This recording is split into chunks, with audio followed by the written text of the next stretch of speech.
अस्सलाम वालेकुम।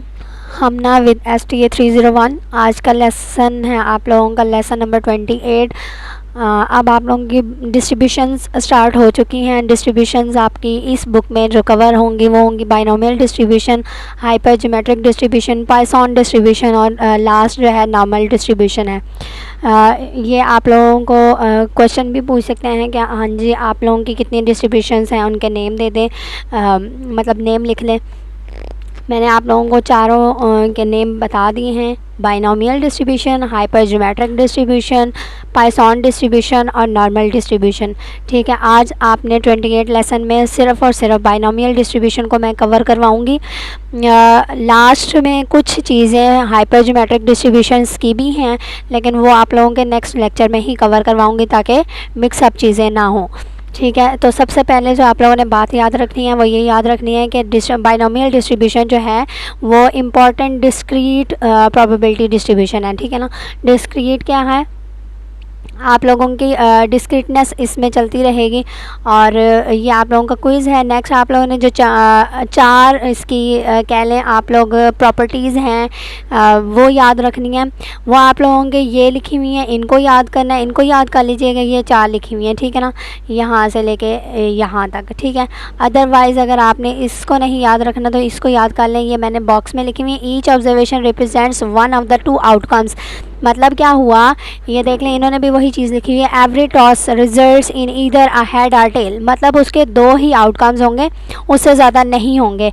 जैसे आप लोगों का जो लूडो का छक्का है उसके आउटकम्स 6 होते हैं और उसकी प्रोबेबिलिटी 1/6 हो जाती है, तो वो जो है वो आपकी बाइनोमियल डिस्ट्रीब्यूशन का हिस्सा नहीं होगा। वो ऐसी कह लें कि आप लोगों की ऑब्जर्वेशंस जिसका आउटकम 2 हो, मतलब या तो वो सक्सेस हो या वो फेलियर हो, हेड और टेल हो जाए। ठीक है ना, सक्सेस क्या होता है कि आपकी वो चीज़ आ गई है। अगर एक सिक्का फ्लिप करते हैं, टॉस करते हैं, तो अगर हेड आ जाए, आपको नज़र आ जाए, तो हेड वाला जीत गया ना, जिसने हेड चूज़ किया था। मैं कहती हूँ कि आज हम लोग जो है क्रिकेट खेलते हैं, क्रिकेट खेलने के लिए जब वो टॉस करते हैं तो जिसने हेड किया वो अगर हेड आपको फेस नज़र आ गया तो हेड वाले जीत गए, वो सक्सेस हो जाएगा। और फेलियर कौन सा होगा, टेल वाला। अगर तो टेल आपको नज़र आ जाता तो टेल आपका सक्सेस हो जाएगा और फेलियर जो है वो हेड वाले हो जाएंगे।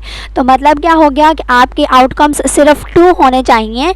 क्वेश्चन आगे ऐसे भी आते होते हैं जहाँ पे आप लोगों को ये नहीं बताया जाता कि आपने बाइनोमियल डिस्ट्रीब्यूशन के साथ वर्क करना है, पॉइसन के साथ करना है या नॉर्मल डिस्ट्रीब्यूशन करनी है।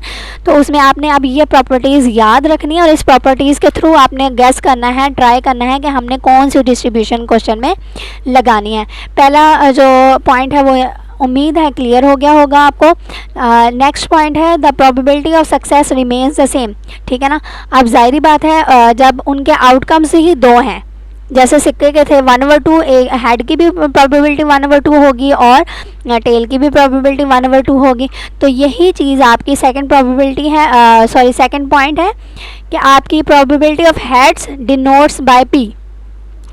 ठीक है, तो वो कितनी हो जाएगी, 1/2 एवरी टाइम। ये नहीं हो सकता कि हमने एक दफ़ा छिक्का कॉइन टॉस किया तो उसकी प्रोबेबिलिटी 1/2 आई है और नेक्स्ट टाइम जो है टॉस करेंगे तो उसकी प्रोबेबिलिटी 1/3 हो जाएगी।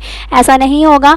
उनकी जब भी हम लोग सिक्के को टॉस करेंगे तो उसकी प्रोबेबिलिटी कांस्टेंट ही रहेगी, जो हमें पता है वो क्या है, 1/2। थर्ड उनकी प्रॉपर्टी है every throw is independent of other throw. इसका मतलब क्या हो गया, ये मैंने इधर थोड़ा सा सिंपल लिख दिया था, there is n number of independent trials. मतलब क्या हुआ कि इंडिपेंडेंट क्या होता है, जो पिछले वाले चीज़ पे या किसी और चीज़ पर डिपेंड ना हो।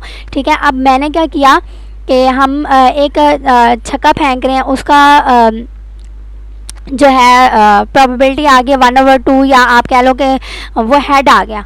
ठीक है, जब हम लोग दोबारा सिक्का टॉस करेंगे तो ये नहीं हो सकता कि हम लोग कहें नहीं यार पिछली दफ़ा तो हेड आया था, इस दफ़ा उस छक्के से हेड को निकाल देते हैं, कोई और चीज़ डाल देते हैं।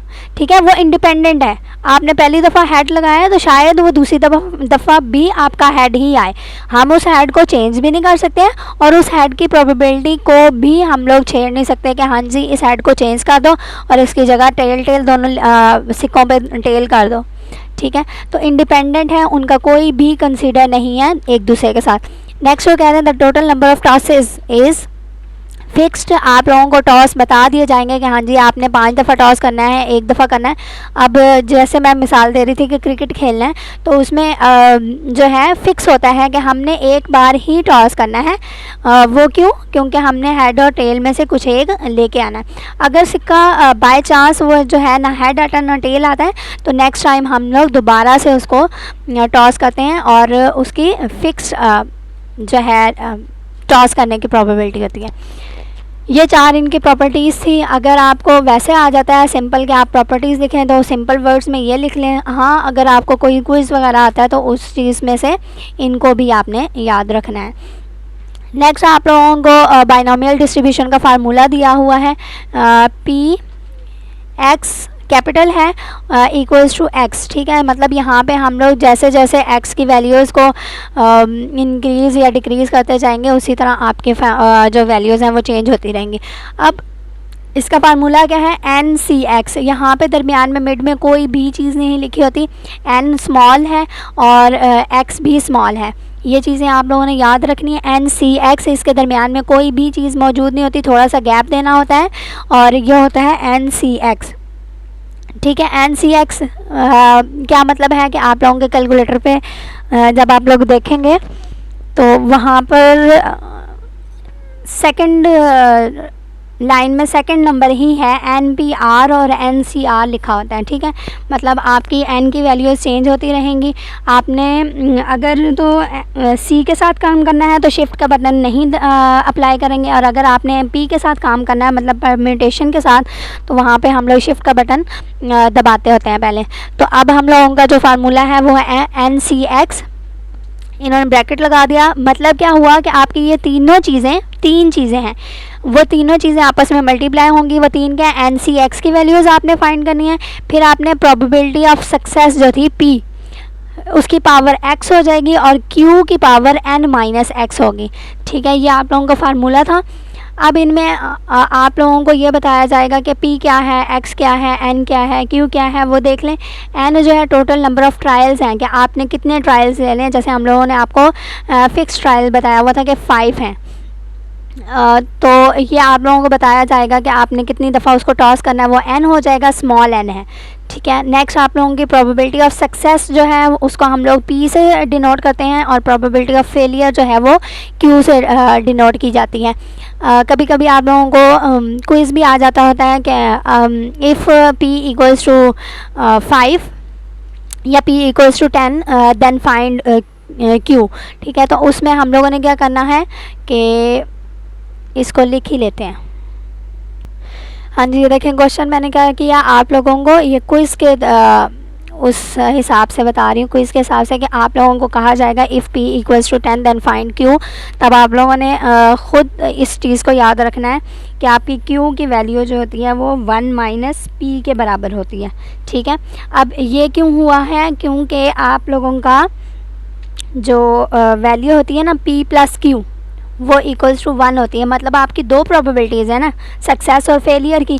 तो सक्सेस और फेलियर की प्रोबेबिलिटीज़ को जब आप ऐड करोगे तो वो 1 के इक्वल आता है। इसको इस तरह याद रखना है कि आप लोगों को बताया गया था या आप लोग कह लें कि आप लोगों ने पहले पढ़ा था, वो क्या पढ़ा था कि आपकी प्रोबेबिलिटीज़ का सम कितना होता है? 1। तो यहाँ पे हमारे पास दो प्रोबेबिलिटीज़ है ना, P और प्लस Q, ठीक है। P की वैल्यू जो है वो कितनी आ रही है? 1/2। हमने टॉस करना है ना कॉइन को, तो 1 divided by 2 plus 1 divided by 2 जब हम लोग करेंगे तो उसका आंसर क्या आ जाएगा आपके पास? 1 आ जाएगा। अब 1 कैसे आया? आप एलसीएम लेना चाहो तो एलसीएम ले सकते हो। अगर इसको डिवाइड करो तो 0.5 plus 0.5 which is equals to 1। तो आप लोगों का ये जो 1 है ये हम लोग आगे इस चीज़ में यूज़ कर रहे हैं कि अगर आपको P की वैल्यू दी हो तो हम लोग क्या कर सकते हैं, वहाँ से Q की वैल्यू निकाल सकते हैं। वो क्या हो जाएगी? Q equals to 1 minus P हो जाएगा, ठीक है। और इसी तरह अगर आप P की वैल्यू निकालना चाहते हो तो वो क्या हो जाएगा? P की वैल्यू के लिए 1 माइनस Q कर देंगे। तो यहाँ पे वही चीज़ हम लोगों ने अप्लाई की है। Q फाइंड करना था, Q equals to 1 minus P है। तो आप लोगों का क्यू क्या हो जाएगा 1 माइनस 10, ठीक है। तो इसकी वैल्यू जो है वो -9 आ जाएगी। अदरवाइज़ आप लोगों को पता है कि प्रोबेबिलिटी की वैल्यू माइनस नहीं आती। ये तो मैंने एक बस एग्जांपल दी है आप लोगों को। तो यहाँ पे अगर 0.5 पुट कर दो, ठीक है, तो यहाँ पे 0.5 हो जाएगा और Q की वैल्यू जो है वो 0.5 आ जाएगी। इस तरह कर लें, ठीक है, क्योंकि नेगेटिव प्रोबेबिलिटीज़ में नहीं आता, ठीक है। ये एक चीज़ थी, यहाँ पे भी इन्होंने लिखा हुआ है, ये देख लें, ये ट्रायल्स के साथ। नेक्स्ट है आप लोगों का x number of success in each trials है, मतलब आपके x की वैल्यूज़ जो हैं वो चेंज होती रहेंगी 0 1 2 3 4 5, क्योंकि आपके n जो हैं वो 5 फिक्स नंबर्स दिए हुए थे। अब यहाँ पे देख लें, एक और आप लोगों का क्विज़ है कि बाइनोमियल डिस्ट्रीब्यूशंस के 2 पैरामीटर्स हैं। ये आप लोगों ने लाजमी याद रखना है, ये क्विज़ में भी आते होते हैं और आप लोगों के क्वेश्चंस में से 2 नंबर के क्वेश्चन में भी पूछ लेते हैं कि आपके बाइनोमियल डिस्ट्रीब्यूशंस के पैरामीटर कितने हैं। वो आप लोगों के 2 हैं, n एंड p, ठीक है। आप देख लें, यहाँ पे आप लोगों को एक क्वेश्चन के थ्रू उन्होंने समझाने की कोशिश की है कि इन दिस एग्जांपल n = 5, आप लोगों का n जो है वो फिक्स कर दिया उन्होंने, मतलब आप लोगों को n बता दिया है। आगे जो आप लोगों के डिस्ट्रीब्यूशंस होंगे उनमें कहीं आप लोगों को n नहीं भी बताया गया होगा, लेकिन जब आप लोगों को n बता दिया गया है तो आप लोगों ने ये चीज़ याद रखनी है कि ये आपके बाइनोमियल डिस्ट्रीब्यूशंस की प्रॉपर्टी थी। Since the coin was thrown 5 times, जब n जो है 5 बता दिया गया, उसका मतलब यह है कि आपके कॉइन्स जो है हमने 5 टाइम्स थ्रो करने हैं। उसकी प्रोबेबिलिटी p ऑफ सक्सेस हमें पता है 1/2 है, तो उसकी q की प्रोबेबिलिटी कितनी हो जाएगी या प्रोबेबिलिटी ऑफ फेलियर कितनी हो जाएगी, वो भी 1/2 हो जाएगी। अब हम लोगों ने x की वैल्यूज़ जो हैं वो 0 1 2 3 4 5 पुट करनी है। जब x की वैल्यू 0 पुट की तो आप ये देखें फार्मूला क्या था, p x capital equals to small x, 5 x की वैल्यू n जो है वो कितना था 5, x की वैल्यू हम लोगों ने अभी नहीं पुट की क्योंकि वो नेक्स्ट स्टेप में पुट कर रहे हैं। p की प्रोबेबिलिटी कितनी थी 1/2, तो 1/2 उसकी पावर x फार्मूले के लिहाज से, और q की भी प्रोबेबिलिटी 1/2 थी और उसकी पावर 5 माइनस x है। अब सिर्फ x की वैल्यूज़ पुट करते जाना है और आपकी प्रोबेबिलिटीज़ आती जाएंगी। देखिए यहाँ पे स्मॉल x की जगह इन्होंने 0 लिखा, तो जहाँ जहाँ x था वहाँ इन्होंने 0 पुट कर दिया। 5c0 आप करेंगे या इस तरह का, ये जो है लेंथी प्रोसेस हो जाएगा, मतलब फार्मूले के लिहाज से 5 फैक्टोरियल ओवर 0 फैक्टोरियल 5 फैक्टोरियल। तो सीधा सीधा आपने क्या करना है, 0 पुट करेंगे कैलकुलेटर पे और आपका आंसर जो है वो 1 आ जाएगा। 1/2 किसी भी बेस की पावर 0 होती है तो वो 1 के इक्वल आ जाता है। 5 माइनस 0 करेंगे तो 5, 1/2 की पावर 5 करेंगे तो आपको आंसर दे देंगे 1/32, ठीक है। इसी तरह x की वैल्यू 1 पुट करनी है, आपकी फिर से वैल्यूज़ आ जाएंगी और 2 पुट करेंगे, 3 पुट करेंगे, 4 और 5, ठीक है। आप देख लें, आपको n जो है उन्होंने 5 दिए थे, लेकिन आपकी जो वैल्यूज़ x की आई हैं वो एक ज़्यादा आएगी। क्यों? क्योंकि आपके नंबर ऑफ़ हेड्स जो हैं या x की वैल्यूज़ जो हैं 0 से हम लोगों ने स्टार्ट की थी। कभी कभी ऐसा भी हो सकता है कि आप लोगों का जो है, हम लोग अगर नंबर ऑफ़ हेड्स के साथ चल रहे हैं ना, तो ये भी हो सकता है कि आपके हेड्स आए ही ना, तो इसलिए हम लोगों ने 0 पुट किया है। 0 की अगेंस्ट प्रोबेबिलिटी 1/32 आई थी जो आप लोगों ने फाइंड किया है। इसी तरह 1 के अगेंस्ट 5/32 है, 2 के अगेंस्ट 10/32, 3 के अगेंस्ट 10/32, 4 के अगेंस्ट 5/32 और 5 के अगेंस्ट 1/32। इन सब को ऐड करोगे तो आप लोग खुद देखोगे कि उसकी प्रोबेबिलिटी इक्वल्स टू 1 है, जो आप लोगों की एक प्रॉपर्टी भी है प्रोबेबिलिटी की कि सम ऑफ प्रोबेबिलिटीज़ इक्वल्स टू 1। ये आप लोगों का ग्राफ उन्होंने शो करवाया हुआ है जो आपकी इन वैल्यूज़ के थ्रू उन्होंने किया हुआ है। अब आप लोगों की बारी आती है, मोस्ट इम्पॉर्टेंट थिंग है कि आप मीन और स्टैंडर्ड डेविएशन और वेरिएंस कैसे फाइंड कर सकते हो अपनी बाइनोमियल डिस्ट्रीब्यूशन से। बहुत ज़्यादा इजी है, बहुत ज़्यादा सिंपल है। वैसे तो हमें पता है कि हमारी जो मीन है सिंपल अगर निकालते होते थे तो वो क्या होता था, समेशन एक्स पी एक्स निकालते थे और वेरिएंस जो है वो summation x square P x minus summation x P x का होल स्क्वायर। अब इनको और ज़्यादा सिंपल हम लोग कर लेते हैं। वही क्या है कि आपने ई ऑफ एक्स निकालना है which is equals to mean, तो आपका वो क्या होगा, सिंपल एन और पी को मल्टीप्लाई कर देना है और वो आपका मीन कह लो, एक्सपेक्टेड वैल्यू कह लो, जो भी कहना हो वो कह सकते हो।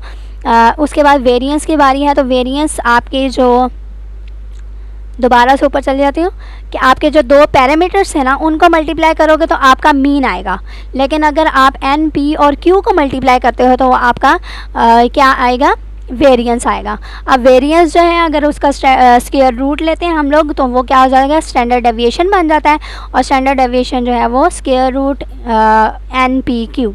ठीक है, यहाँ पे उन्होंने एक एग्जांपल क्या दे दिया, इसी तरह का क्वेश्चन आपको पेपर में आएगा।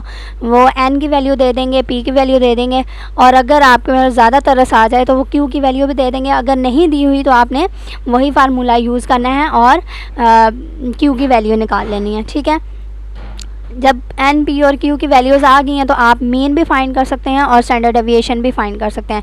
तो मीन के फार्मूला क्या था, एन और पी को मल्टीप्लाई कर देंगे विच इज़ इक्वल्स टू 2.5, और अगर स्टैंडर्ड डेविएशन निकालना है तो स्क्वायर रूट के साथ आएगा, एन, पी, क्यू तीनों वैल्यूज़ को मल्टीप्लाई करके उसका स्क्वायर रूट ले लेना है, और अगर वेरिएंस निकालना है तो उसका स्क्वायर ले लेंगे तो आपका वेरिएंस आ जाएगा।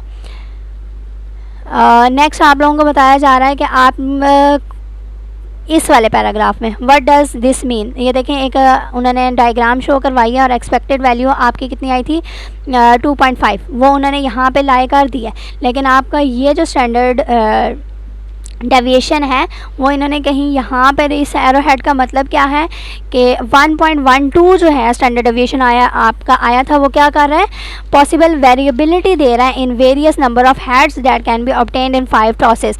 आपकी वेरिएबिलिटी क्या है कि अगर तो आपने एक बार सिक्का टॉस किया, शायद उसका हेड आया, दूसरी दफ़ा किया शायद उसका टेल आया, तो वो जो जितनी भी उनकी चेंजेस हो रही हैं वो सारी इस एक्सपेक्टेड वैल्यू के ऊपर लाई कर रही है। इसको एक दफ़ा रीड कर लीजिएगा पैराग्राफ को, और इसमें कोई भी ऐसी ख़ास बात नहीं है। नेक्स्ट आपका बहुत ज़्यादा इम्पॉर्टेंट फार्मूला है जो आप लोगों को शायद मिड में भी आप लोगों ने पढ़ा होगा, CV is abbreviation of coefficient of variance which is equal to sigma over mu into 100। मतलब क्या हुआ कि आपने जो स्टैंडर्ड डेविएशन निकाला था, ठीक है, और मीन निकाला था, उन दोनों को डिवाइड करना है और उससे 100 से मल्टीप्लाई कर देंगे तो आपका कोफिशिएंट ऑफ वेरिएशन आ जाएगा, या कोफिशिएंट ऑफ वेरिएंस कह सकते हैं। अच्छा, कभी कभी ऐसा भी होता है कि आपको ये चीज़ें ना निकालनी पड़े और डायरेक्टली वो दे दें कि if sigma equals to 1.12 and mu equals to 2.5 then find CV या कोफिशिएंट ऑफ वेरिएशन। तो आपने सीधा सीधा क्या करना है, sigma divided by mu into 100 कर देना है और आपने वैल्यू निकाल के दे देनी है। और ये भी बात याद रखनी है कि इसको परसेंटेज में शो करना है आप लोगों ने, अदरवाइज़ आपके नंबर शायद कट सकते हैं, लेकिन कटने चाहिए, शायद नहीं कटने चाहिए।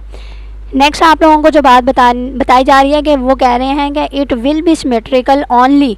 अब ये बात आप लोगों को बताई जा रही है कि आप पिछले लेसन में मैंने बात की थी कि एक बेल शेप आपकी बनती है अगर आप ग्राफिकल रिप्रेजेंटेशन देते हो, ठीक है, तो वो सिमेट्रिकल कहलाती है अगर तो बेल शेप बन रही है आपकी।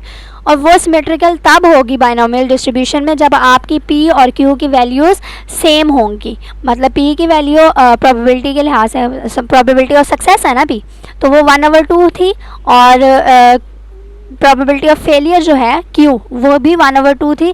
तब आपका जो ग्राफिकल रिप्रेजेंटेशन होगी वो सिमेट्रिकल होगी। अदरवाइज़ ये देख लें, यहाँ से ये चीज़ ये देख लें, ये एक बेल शेप बन रही है कि लास्ट में भी आपके दोनों सेम चीज़ हैं, फिर यहाँ पे भी दोनों सेम है, यहाँ पे भी दोनों सेम है, इन चीज़ों को मिलाते हैं तो एक बेल शेप की आपकी बन जाएगी। अब देख लें स्क्यू टू राइट, अगर तो आपकी सिमेट्री नहीं है तो स्क्यूनेस होगी, स्क्यूनेस राइट साइड पे भी हो सकती है और लेफ़्ट साइड पे भी हो सकती है। स्क्यूनेस राइट साइड पे तब होगी, ये देखें यहाँ से इनको मिलाने की कोशिश करते हैं, ये देखें ये आपकी जो लाइन आ रही है वो एक्स की तरफ नीचे आ रही है, तो ये राइट स्क्यूनेस है, और ये तब होगी जब आपकी P की वैल्यू लेस होगी और Q की वैल्यू ज़्यादा होगी। और स्क्यू टू लेफ़्ट तब होगी, अब ये देख लें लेफ़्ट साइड पे आपकी स्क्यूनेस आ रही है कि नीचे वैल्यूज़ वो नीचे होती बहुत ज़्यादा नीचे आपके एक्स की वैल्यूज़ को लाइन को टच कर रही हैं, तो ये स्क्यूनेस टू लेफ़्ट होगी, और ये तब होगी जब आपकी P की वैल्यू ज़्यादा होगी और Q की कम। ये चीज़ आपने याद रखना है, ये पूछ भी लेते होते हैं क्विज़ में, बहुत ज़्यादा चीज़ें इंपॉर्टेंट है। और नेक्स्ट आपके वो बात बता रहे हैं कि आपकी डिग्री ऑफ स्क्यूनेस किस चीज़ से पता चल ज़्यादा होती है या कम होती है। Decreases skewness, degree of skewness decrease होगी कब, जब आपके एन इंक्रीज़ होंगे। ये भी आपका क्विज़ है, बहुत ज़्यादा इंपॉर्टेंट है, बहुत बार पूछा भी जा चुका है ये बात कि आपकी स्क्यूनेस कब डिक्रीज़ होगी। ठीक है, तो कब होगी डिक्रीज़, जब आपके एन जो है इंक्रीज़ हो जाएंगे। एन क्या थे, वो हमारे पिछले 5 थे ना एग्जाम्पल में। तो अगर एन हम लोग 6, 7, 8, 9, 10 जो भी इंक्रीज़ कर रहे हैं तो आपकी स्क्यूनेस की डिग्री जो है वो डिक्रीज़ होना शुरू हो जाएगी। अगर आपके एन डिक्रीज़ होंगे तो आपकी स्क्यूनेस ऑफ डिग्री जो है, डिग्री ऑफ स्क्यूनेस वो इंक्रीज़ हो जाएगी। इसके अपोजिट भी बात हो सकती है। नेक्स्ट आप लोगों को एक और एग्जांपल उन्होंने दे दी है, the following data has to be obtained by tossing a loaded die. ठीक है, अब बात की गई थी कि आपका जो क्या कहते हैं प्रॉपर्टी थी कि आपके सक्सेस और फेलियर के मामले में आनी चाहिए वो बात। ठीक है ना, तो यहाँ पे अगर आप बात करना चाहो तो ये भी सोच सकते हो कि डाई जो है उसकी, मैंने आप लोगों को पहले कहा था कि उसकी प्रोबेबिलिटी 1/6 है। तो ये क्या आप लोगों का बाइनोमियल डिस्ट्रीब्यूशन में आ सकता है या नहीं आ सकता। तो यहाँ पे कुछ चीज़ें समझाने की कोशिश करते हैं, आप लोगों को देखें, ट्राई करते हैं। And nothing the number of times that we obtained a 6 fit a binomial distribution to data. अब आप लोगों को ये तो हम लोगों ने बता दिया कि आपकी जो भी प्रोबेबिलिटी होगी या आपका जितनी भी आप प्रोबेबिलिटीज़ होंगी वो सक्सेस या फेलियर में होंगी। अब ये किस लिए आया आपका लोडेड डाई, यहाँ पे आपकी ये चीज़ जो है ऑब्टेन्ड अ 6। ठीक है, ये बता रहा है कि आपकी प्रोबेबिलिटी जो है वो 6 आने के चांसेस क्या हैं वो हमने फाइंड करना है। और इस लिहाज से उन्होंने कहा है कि आपको बाइनोमियल डिस्ट्रीब्यूशन डेटा को फिट करना है। नंबर ऑफ 6 देख लेंगे, वो कह रहे हैं 0, 1, 2, 3, 4, 5 हैं। अब ये लोडेड डाई 5 टाइम्स का मतलब ये नंबर ऑफ 6 के बारे में बात कर रहे हैं कि अगर हम लोग उसको फेंक रहे हैं तो 6 कितनी दफ़ा आ सकते हैं। उसकी फ्रिक्वेंसीज उन्होंने दे दी हैं 12, 56, 74, 39, 18 और 1, और इनका टोटल जो है वो उन्होंने 200 दे दिया। अब देख लें इसके सोल्यूशन की तरफ जाते हैं। तो fit a binomial distribution we need to find n and P.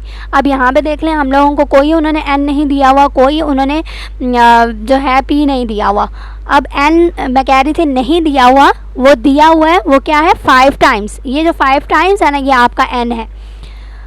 The largest x value, ठीक है, मतलब आप अगर यहाँ पे 5 टाइम्स भी ना मेंशन किया होता तो आपकी जो x की वैल्यू सबसे ज़्यादा है वही आपकी n बननी थी। ये भी आपको याद रखना है।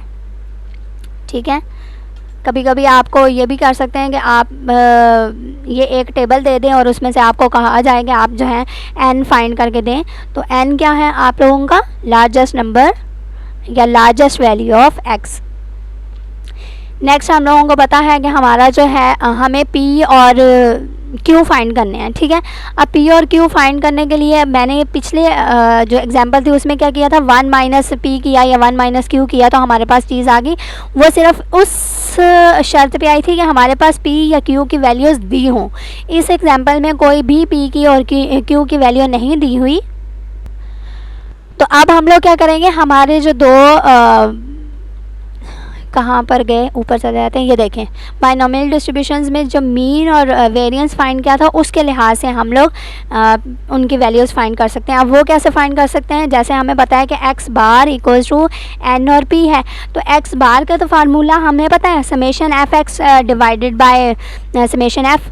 ठीक है, तो यहाँ पे ये देख लें उन्होंने यही चीज़ की हुई है कि x bar equals to summation f x divided by summation f। Summation f तो हमें 200 मिल गया, लेकिन समेशन एफ एक्स करने के लिए हम लोगों ने क्या किया, 0 को 12 से मल्टीप्लाई किया, उसका आंसर 0 आ गया। 1 को 56 से मल्टीप्लाई किया, उसका आंसर 56 आ गया। 2 को 74 से 148 आ गया। 3 इसी तरह सबको मल्टीप्लाई करके सबके दरमियान में हम लोगों ने प्लस का साइन लगाया, इन दोनों को प्लस करके डिवाइड किया 200 पे तो 1.99 आ गया, विच इज़ आपका इक्वल्स टू मीन x बार।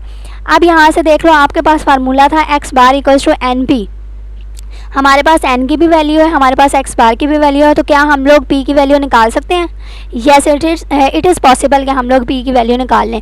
तो कैसे होगा कि x बार की वैल्यूज़ लिखी which is equal to 1.99, n की वैल्यू 5 और p की वैल्यू हमारे पास नहीं है, उसको एज इट इज़ लिख लिया। इसको कर लेते हैं,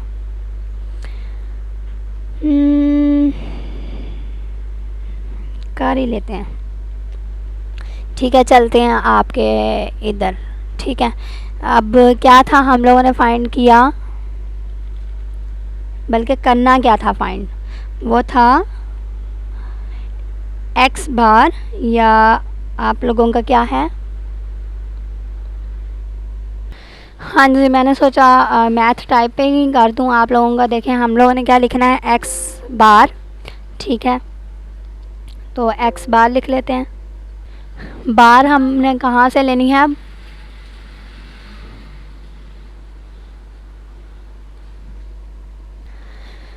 ये देख लें आप लोगों ने x बार कैसे लिखना है। बार बार मैं चीज़ ये इसलिए रिपीट करती हूँ कि आप लोगों को चीज़ पता चले।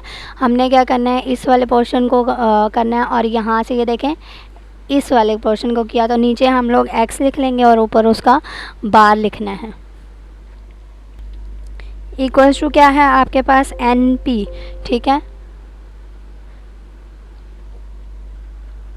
अब NP की वैल्यूज़ हम लोग पुट करते हैं, तो क्या हो जाएगा, x बार की वैल्यू क्या थी आपकी, नीचे चलते हैं फिर आपके हैंडआउट्स की तरफ। x बार की वैल्यू क्या आई थी, 1.99 इक्वल्स टू n की वैल्यू क्या थी आपके पास 5, और p एज इट इज़ आ जाएगा। ठीक है, अब ये देख लें n और p आपस में क्या हो रहे हैं, मल्टीप्लाई हो रहे हैं, तो उस तरफ जाके 1.99। अब इसको भी पहले नहीं लिखना था, इसको लिखने का तरीका क्या है कि आपने ये वाले पोर्शन पे क्लिक किया, इसको कर दिया, तो यहाँ पे आप लिखना है 1.99 डिवाइडेड बाय, नीचे आपने क्या लिखना था 5, बिकॉज 5 उधर शिफ्ट हो गया, और which is equals to p। ठीक है, और p की वैल्यू क्या आ जाएगी आपके पास, 1.99 को डिवाइड किया तो 5 के साथ, p की वैल्यू क्या आई, ये देखें 0.398। ठीक है, अब 0.398 आ गई है, तो उस लिहाज से आपकी जो q की वैल्यू है वो कैसे आएगी, 1 माइनस p करेंगे तो आपकी q की वैल्यू आ जाएगी, वो है 0.602। ठीक है, इस तरह का लिया। अब ये देख लें, यहाँ पे हम लोगों को एक चीज़ क्लियरली पता है कि अगर हम लोगों का फेयर कॉइन नहीं है, फेयर डाई नहीं है, डाई की बात हो रही है, अगर फेयर डाई होता तो हमारी 1/6 प्रोबेबिलिटी होती, 1/6 मीन्स 0.167 है। अब यहाँ पे हमारी वैल्यू जो है p की आई है 0.602, जिससे पता चल रहा है कि हमारा जो है ये फेयर कॉइन नहीं है, ये हमारा एक लोडेड कॉइन है। लोडेड कॉइन नहीं, डाई। लोडेड डाई का मतलब क्या है कि कोई ना कोई उसमें हम लोग खेलते खेलते उसमें ख़राबी सी आ जाए, या वो उसके खराशें आ जाती होती हैं, उसका कोई कोना टूट जाता है, वो उस तरह की चीज़ें। तो उस लिहाज से हम लोगों को ये पता चल गया है कि हमारा जो है बाइनोमियल फिट नहीं हो सकता। इसको कोशिश करते हैं, देखते हैं कि होता है कि नहीं होता। अब बाइनोमियल का फार्मूला था कि हम लोगों ने क्या करना है, x की वैल्यूज़ को पुट करते जाना है फार्मूले में, और हमारा जो फार्मूला है वो क्या था, ये देख लें, दोबारा ऊपर चले जाते हैं, NCx p की पावर x और q की पावर n-x। ठीक है, तो इसी चीज़ को यहाँ पे इन्होंने पुट किया हुआ 5c0, क्योंकि x की वैल्यू 0 है। ठीक है, और साथ में q की पावर x, मतलब सॉरी x है कि n है, x है या n है, n-x, n है, n है, n है, हाँ जी। चलें जी, p की पावर x थी, तो p की पावर x मतलब p की पावर 0, वो ख़त्म हो जाएगा, या 1 कह लो आप, और q की पावर n-x है, तो n जो है इन्होंने 5 लिखा, माइनस x किया, 0 आ गया, तो उसकी वैल्यूज़ इन्होंने एक्चुअल में जो पुट किया है वो यही किया है कि 5c0 और q की पावर 5 हो जाएगी, तो ये वैल्यू आपकी इस तरह की आ जाएगी, और इसको वैल्यूज़ को आपने आगे सॉल्व करके आंसर दे दिया। यहाँ पे ये देखें p 5c1, ठीक है, मतलब x की वैल्यू यहाँ पे 1 पुट करनी है, p p की पावर x थी, मतलब x p की पावर 1 और q की पावर यहाँ पे 5 माइनस 1 इक्वल्स टू 4 हो जानी थी और ये वैल्यूज़ उन्होंने सॉल्व की तो आपकी ये वैल्यूज़ आ गई। इसी तरह ये सारा सॉल्व करते जाना है और हमें पता है कि प्रोबेबिलिटीज़ जो हैं उनका सम करेंगे तो वो 1 के इक्वल आता है। ये एक चीज़ आपको प्रूफ दे दी गई है। अब बात आती है एक्सपेक्टेड फ्रिक्वेंसीज़ की। कभी कभी आपको ऐसे भी कर देंगे कि आप जो है प्रोबेबिलिटीज़ दी हों तो आपको वो कहें कि आप एक्सपेक्टेड फ्रिक्वेंसीज़ निकालें और आपको n भी दे दिया जाए। ये जो है ये अब टोटल फ्रिक्वेंसीज़ का जो टोटल है ना वो आपका n कंसिडर किया जाएगा, कैपिटल N, क्योंकि स्मॉल n तो हमारा वो था ना जो हमारी लास्ट वैल्यू x की थी, तो ये कैपिटल N है। हम लोगों ने क्या करना है, कैपिटल N को आपकी प्रोबेबिलिटीज़ से मल्टीप्लाई करते जाएंगे तो आपकी एक्सपेक्टेड फ्रिक्वेंसीज आती जाएंगी। ठीक है, 0.07907 को मल्टीप्लाई 200 से करेंगे तो 15.8 आ जाएगा।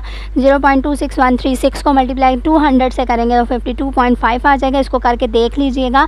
और जब हम लोग एक्सपेक्टेड फ्रिक्वेंसीज़ को प्लस करेंगे तो उसका आंसर भी फ्रिक्वेंसी की टोटल के जितना आएगा। जैसे हम लोग कम्युलेटिव फ्रिक्वेंसी फाइंड करते थे वो आपकी फ्रिक्वेंसी के इक्वल आता था। अब यहाँ पे एक चीज़ और आप लोगों को जो बताना चाह रहे हैं वो ये है कि आपके उन्होंने यहाँ पे टेबल को पुट कर दिया, नंबर ऑफ़ सिक्सेस या x की वैल्यूज़ 0 1 2 3 4 5 थी और ऑब्जर्व फ्रिक्वेंसीज़ मतलब f ऑफ o, ये जो है ये आपकी ऑब्जर्व फ्रिक्वेंसीज थी जो आपकी उन्होंने क्वेश्चन में दी हुई थी। और एक्सपेक्टेड f ऑफ e जो है वो जो हमने निकाली थी प्रोबेबिलिटीज़ को 200 से मल्टीप्लाई करके, ये उन्होंने कॉलम दे दिया, आपको एक टेबल दे दिया। उसमें जो चीज़ आपको बताना चाह रहे हैं वो ये हैं, ये देखें ऑब्जर्व फ्रिक्वेंसीज जो हैं वो रेड वाली हैं। ठीक है, अब इस ऑब्जर्व फ्रिक्वेंसी थोड़ी सी कम है जबकि एक्सपेक्टेड फ्रिक्वेंसी जो है वो थोड़ी सी ज़्यादा है। 15 और 12 में इतना फ़र्क नहीं है। तो आप लोगों को यही बताना चाह रहे हैं कि ऑब्जर्व फ्रिक्वेंसीज थोड़ी सी आपकी एक्सपेक्टेड फ्रिक्वेंसीज से आगे पीछे हो सकती हैं, लेकिन इतना डिफरेंस उनके लिए मानी नहीं रखता या इतना डिफरेंस नहीं होता। यहाँ पे ये देख लें, the above graph quite clearly indicates that there is not too much discrepancy between the observed and the expected values. कोई इतना ज़्यादा ख़ास गैप नहीं है आप लोगों की एक्सपेक्टेड और ऑब्जर्व फ्रिक्वेंसीज़ में। तो इस बात से वाज़ेह होता है कि आपको we can say that it is a reasonably good fit. ठीक है, वैसे तो हमें पता चल गया था, मैंने ऊपर बात की थी कि आपकी अगर एक अच्छा वाला का डाइस होता तो उसकी प्रोबेबिलिटी 0.16 आनी थी, लेकिन ये 0.602 आया है। तो इस लिहाज से वो आप लोगों को यहाँ पे ये वाली चीज़ बता रहे हैं कि अगर आपने एक्सपेक्टेड और ऑब्जर्व फ्रिक्वेंसीज निकाली हैं और उनमें इतना ज़्यादा गैप नहीं है तो आप उसमें बाइनोमियल डिस्ट्रीब्यूशन को फिट कर सकते हो। ये एक रीज़नेबल आपको क्यूरी बताई गई है या आंसर दिया गया है कि आप कब बाइनोमियल डिस्ट्रीब्यूशन को फिट कर सकते हैं अगर आपकी प्रोबेबिलिटी ऑफ सक्सेस या फेलियर सेम नहीं है। सेम नहीं है, ठीक है। अब वो कह रहे हैं this is a procedure known as chi-square test of goodness of fit. ये जो चीज़ है ये आपको एक्सपेक्टेड और ऑब्जर्व फ्रिक्वेंसीज़ का जो चक्कर बताया गया है ये आगे जाके बहुत अच्छे से क्लियर होगा जब आप लोग chi-square टेस्ट को रिवाइज करेंगे या पढ़ेंगे। उसमें which enables us to determine in a formal mathematical manner whether or not the theoretical distribution fits the observe distribution reasonably well. तब हम लोगों को पता चल जाएगा और क्लियर हो जाएगा कि हम लोग कब जो है अपना बाइनोमियल डिस्ट्रीब्यूशंस को अप्लाई कर सकते हैं, कब नहीं अप्लाई कर सकते। सिर्फ अभी के लिए आप लोगों को जो मेन चीज़ बतानी है वो यही है कि ऑब्जर्व्ड फ्रिक्वेंसीज एक्सपेक्टेड फ्रिक्वेंसीज में इतना ज़्यादा गैप नहीं होगा तो हम जो है बाइनोमियल डिस्ट्रीब्यूशन को लगा सकते हैं। नेक्स्ट है एक और एग्जांपल उन्होंने दे दी है, इसको एक दफ़ा रीड आउट ज़रूर करिएगा। कुछ भी ऐसा नहीं है, सिर्फ ये बताया गया है कि आपने किधर है फैक्ट्री में, ज़ाहिर बात है एक आर्टिकल्स होते हैं वो डिफेक्टिव भी हो सकते हैं, वो गुड भी हो सकते हैं। इन चीज़ों को उन्होंने यहाँ पे किया हुआ है। अब यहाँ पे एक और चीज़ है कि 20 आइटम्स हैं और इनका सैम्पल जो है वो दे दिया गया है आप लोगों को। अब जैसे आपको मैंने कहा था कि आपकी एन जो है वो इंक्रीज़ करते जाएंगे तो आपकी इसकी जो स्क्यूनेस है वो थोड़ी सी डिक्रीज़ होती जाएगी। यहाँ पे वही मैटर आप लोगों का किया गया है। और कुछ बाइनोमियल सिचुएशंस होते हैं, वो ये भी होते हैं कि आप लोगों के सिटी में स्मोकर्स भी होते हैं और नॉन स्मोकर्स भी होते हैं। अगर हम लोग स्मोकर्स की बात कर रहे हैं तो वो प्रोबेबिलिटी ऑफ सक्सेस बन जाएगी, और नॉन स्मोकर्स जो हैं वो प्रोबेबिलिटी ऑफ फेलियर बन जाएंगे। अगर हम लोग नॉन स्मोकर्स को ढूंढना चाह रहे हैं तो वो प्रोबेबिलिटी ऑफ सक्सेस कहलाएगी और दूसरे वाली प्रोबेबिलिटी ऑफ फेलियर कहलाएगी। इसी तरह हम लोग बात करें पढ़े और अनपढ़ की, ठीक है, लिटरेट और इलिटरेट की बात करें तो वहाँ पे भी वो सक्सेस और फेलियर को ही शो करवाएंगे। ये था आप लोगों का आज का बाइनोमियल डिस्ट्रीब्यूशन। उम्मीद करती हूँ आप लोगों को समझ आ गया होगा। बहुत ज़्यादा इम्पोर्टेंट टॉपिक है आप लोगों का, और जो चीज़ आप लोगों ने याद रखनी है वो भी आप लोगों को बता दी गई हैं। और इंशाल्लाह आप लोगों को मैं पेपर में ज़रूर याद आऊँगी जब आप लोगों को पेपर बाइनोमियल डिस्ट्रीब्यूशन से शॉर्ट क्वेश्चन भी आएगा, MCQs भी आएंगे, और उम्मीद है कि लॉन्ग क्वेश्चन, अगर किसी की अच्छी किस्मत हुई तो लॉन्ग क्वेश्चन भी आ सकता है। अल्लाह हाफिज़, अपना ख्याल रखिएगा।